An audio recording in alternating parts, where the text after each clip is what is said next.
10 ਵੀ ਤੈਨੂੰ ਦਿਆਂਗਾ ਤੇ ਕੀ ਹੋਏਗਾ? ਇਧਰ 10 ਵੀ ਦੇਗਾ ਅੱਲਾ ਤੈਨੂੰ ਮੋਟਰਸਾਈਕਲ। ਅੱਛਾ 10 ਵੀ ਦਿਆਂਗਾ ਤੇ ਕੀ ਹੋਏਗਾ? ਮੋਟਰਸਾਈਕਲ ਦਾਂਗਾ। ਅੱਛਾ ਮੋਟਰਸਾਈਕਲ ਦੇਗਾ ਅੱਲਾ ਹੈ। ਤੇ ਮੋਟਰਸਾਈਕਲ ਤੇ ਮੇਰੇ ਕੋਲ ਲੱਗੇ ਆ ਤੈਨੂੰ 4 पहिया ਵਾਲੀ ਗੱਡੀ ਦੇ। ਤੇ ਜੇ ਉਹ ਵੀ ਹੋਏਗੀ ਮੇਰੇ ਕੋਲ ਤੇ ਫੇਰ ਤੈਨੂੰ ਅੱਲਾ ਕਰਕੇ ਜਹਾਜ਼ ਦੇ। ਓਏ ਅੱਲਾ ਦੇ ਬੰਦੇ ਅੱਜ ਲੈ ਵੀ ਇਹ ਤੇ ਸੌਖਾ ਕੰਮ ਹੈ ਬਈ। 10-20 ਰੁਪਏ ਨਾਲ ਭਾਅ ਜਹਾਜ਼ ਲੱਭਦਾ ਪਿਆ, ਸੌਖਾ ਕੰਮ ਨਹੀਂ। ਕੀ ਖਿਆਲ ਹੈ ਤੁਹਾਡਾ? ਲੈ ਬਈ ਇਹ ਪਹਿਲੇ ਉਹਨੇ ਕਿਹਾ ਮੋਟਰਸਾਈਕਲ ਦੇਗਾ, ਜਦੋਂ ਮੈਂ ਕਿਹਾ ਮੇਰੇ ਕੋਲ ਮੋਟਰਸਾਈਕਲ ਤੇ ਫਿਰ ਕਿਹਾ ਉਹਨੇ ਕਿਹਾ ਕਿ 4 पहिया ਵਾਲੀ ਗੱਡੀ। ਸਹੀ ਹੈ, ਤੇ 4 पहिया ਵਾਲੀ ਗੱਡੀ ਵੀ ਮੈਂ ਕਿਹਾ ਮੇਰੇ ਕੋਲ ਅਗਰ ਹੋਏ ਤੇ ਫਿਰ ਉਹਨੇ ਕਿਹਾ ਅੱਲਾ ਤੈਨੂੰ ਜਹਾਜ਼ ਦੇਗਾ। ਲੈ ਵੀ ਰੁਪਈਆ 20 ਦਾ ਜਾਂ 10 ਦੀ ਗੱਲ ਹੈ ਤੇ ਇੱਥੇ ਜਨਾਬ ਗੱਡੀਆਂ ਤੇ ਜਹਾਜ਼ ਲੱਭਦੇ ਪਏ ਨੇ। ਕੀ ਖਿਆਲ ਹੈ? ਹਾਂ ਵੀ ਤੇਰਾ ਕੀ ਹਿਸਾਬ ਕਿਤਾਬ ਹੈ?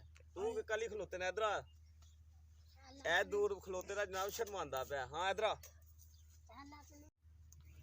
बिस्मिल्लाहिर्रहमानिर्रहीम अस्सलाम वालेकुम। मेरा नाम है सकलैन अली। फ्रेंड्स मैं बिल्कुल ठीक ठाक हूँ अल्लाह के करम फजल और रहमत से, और उम्मीद करता हूँ कि आप लोग भी ठीक ठाक होंगे। अल्लाह पाक आप सबको अपने हिफ्ज़ व अमान में रखे।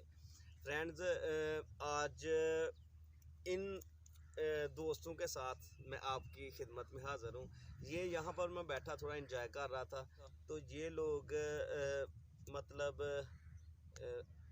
भीख मांगते हुए मेरे पास आए और मुझे कहने लगे। क्या कहा इन लोगों ने वो भी आपको दिखाता हूँ।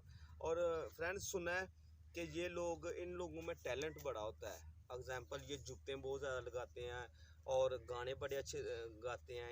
इनकी आवाज़ में बहुत ज़्यादा कशिश होती है, सुरीली इनकी आवाज़ होती है। हाँ मैं की मसला है? 10 रुपये मैं देंगा तो तू की देंगा? उन्हें तो मैनू बड़ा कुछ दे हड़िया। मैनू अल्लाह पैलियां देगा? मतलब तेरा दिल है कि सारी जिंदगी मैं जनाब पैलियां दे विच डंगर ही बनया रहा है? होर दस, अगर पैलियां भी होणगियां मेरियां ते होर की मिलेगा? मैयां? ओए मैं गुजर नहीं बनना चाहता। सही है, नहीं मेरा बड़ा सोहना कम चलता पे, अल्लाह पाक चलांदा पे, ते ये है कि मैनू तू गुजर बनाऊँ ते अगर मैयां भी मेरे को होणगियां ते फिर की मिलेगा? अल्लाह की देगा? बुढ़ी लै बई रुपये 10 या 20 की गल है तो बुढ़ी लभदी पई। मेरा ख्याल कहता है कि जनाब इन्हों दे ही देने चाहिए। इस बंदे ने जहाज दे खड़िया, एने दे खड़िया बुढ़ी। मेरी तो जिंदगी सैटल हो गई इत्थे बई उत्ते हो, मेरी तो जिंदगी सैटल हो गई।